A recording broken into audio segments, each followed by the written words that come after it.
Hi everyone, Dave here at East Rosebud Fly and Tackle in Billings, Montana. Good morning. Today I'm going to tie for you a style of fly called a variant. The variant is an older style, but it's never been outdated. It is a fun fly to fish.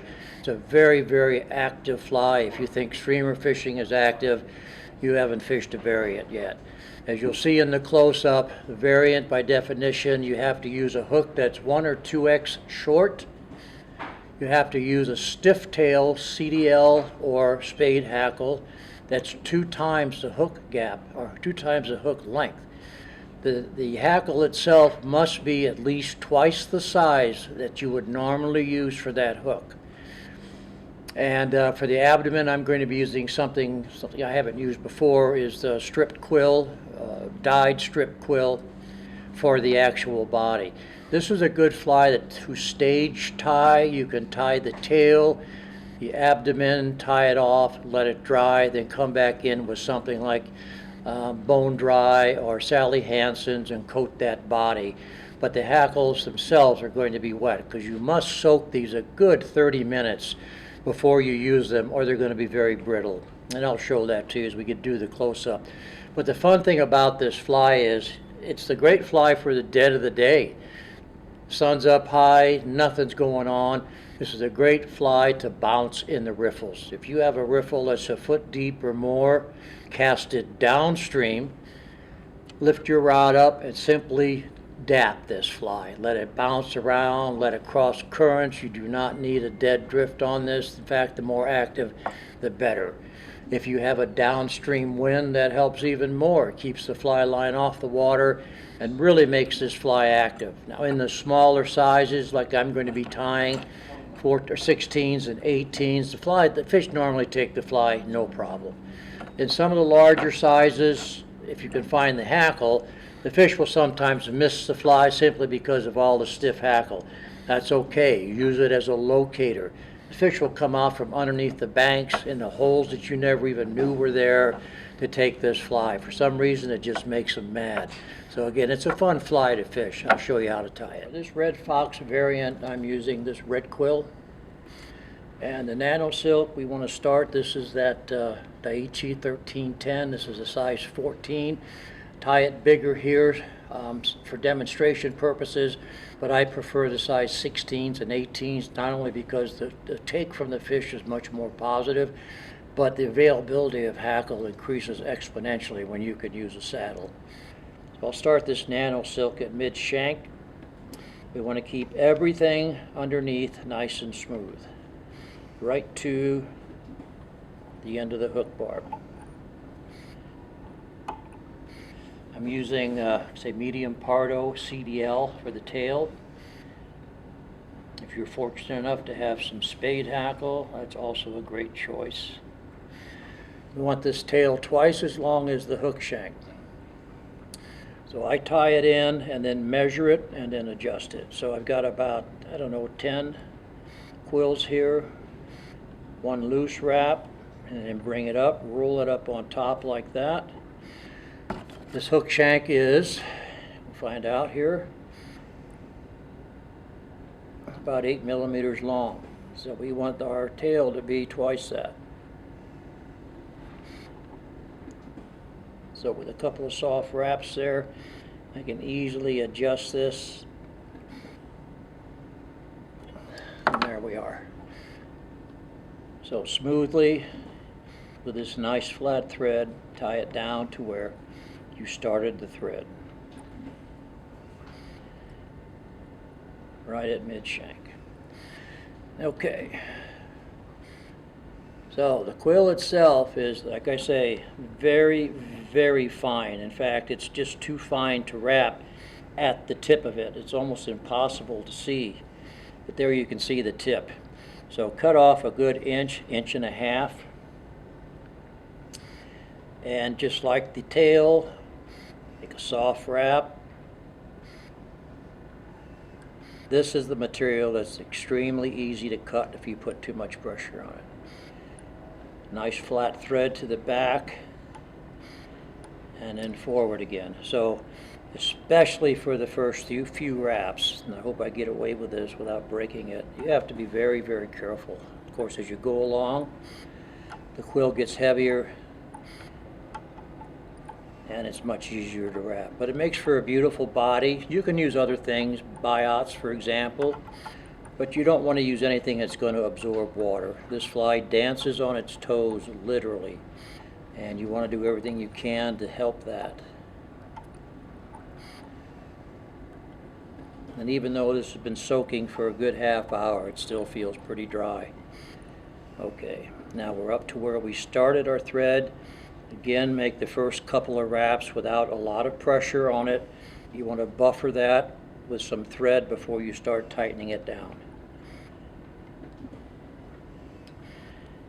Now this is a good place to stage tie this fly. You can stop here, whip finish or half hitch, take the fly off, set it aside and let it dry, and then come in with something like this bone dry and protect it. But since we don't have days to wait, I'm going to go ahead and do that now. But since there's no wire, rib, or anything on this, it's imperative that you do something to help protect that quill so it doesn't come apart on you. Bone dry is a great product, very, very thin, cures extremely quickly.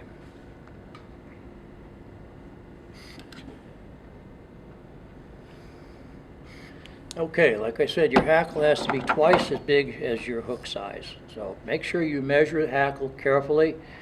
The hackle from the neck or the cape, whatever you want to call it, can taper pretty quickly just depending on the individual hackle. So I've measured and trimmed this to make sure it's the right size. I'm going to pull off just a few of the hackles here at the end to tie it down. You want to tie these with the shiny side down. As you'll see, when we wrap it, then it forces the hackle forward, which just gives this fly a little bit more stability and sturdiness on the water. Make sure when you wrap it in, only a couple of wraps, make sure your quill doesn't extend past the back of the eye. So that is a barred dark ginger. This is Grizzly. And a nice thin quill sure makes the wrapping easier. In fact, I'm going to cut this back even a little more. But take my advice and stick with the size 18s and 16s. They're a little more difficult to wrap, but the quill or the hackle is much more easily attainable with the saddles. So I've just moved my thread a couple of wraps forward, and I'm going to tie this in the same way, shiny side down. Again, make sure that my hackle stem doesn't occlude the eye. Wrap it down firmly to the back of the eye and then come back. Hackle pliers. So the first hackle that gets wrapped is the first hackle that you put on. Depending on the size of the hook, you'll get anywhere from a few wraps of each to 4 or 5. So here's 2 behind the Grizzly. And I'm coming in front. Keep these tight. You don't need to leave a gap. We're going to be putting the Grizzly right on top of it. Now I'm to where the thread is. Same thing, to tie the hackle off properly. Make sure the thread is directly under the quill. Bring the thread over once with no tension. Express that hackle so that the thread can actually move down to where the quill is itself. Tighten it. And then a couple more wraps. So Nano silk is great for not building up bulk, so you can put extra wraps on without getting a lumpy fly. Now I'm going to continue to wrap my thread forward to make sure that butt is tied in to behind the eye, and I'm going to come back and forward again. Then we'll take this Grizzly hackle, same thing. Do not try to wrap in between. What you're going to do is just wiggle it side to side and wrap it right through the previous hackle.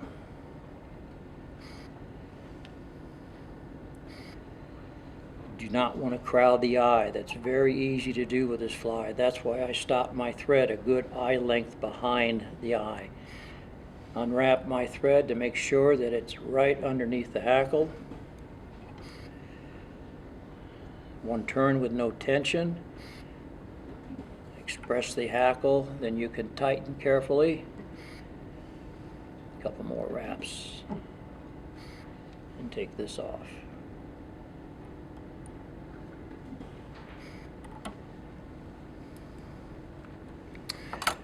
Then build a little bit of a dam here of thread. Kind of pull these hackles back. You can see by tying them in shiny side down, the hackles express forward, which again just provides more stability.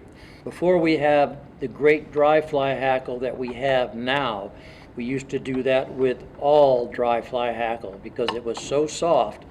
It was the only way we could get it to stand up. So I'm just building a bit of a dam here. Some thread. Get a couple of stray guys, and then I'll whip finish.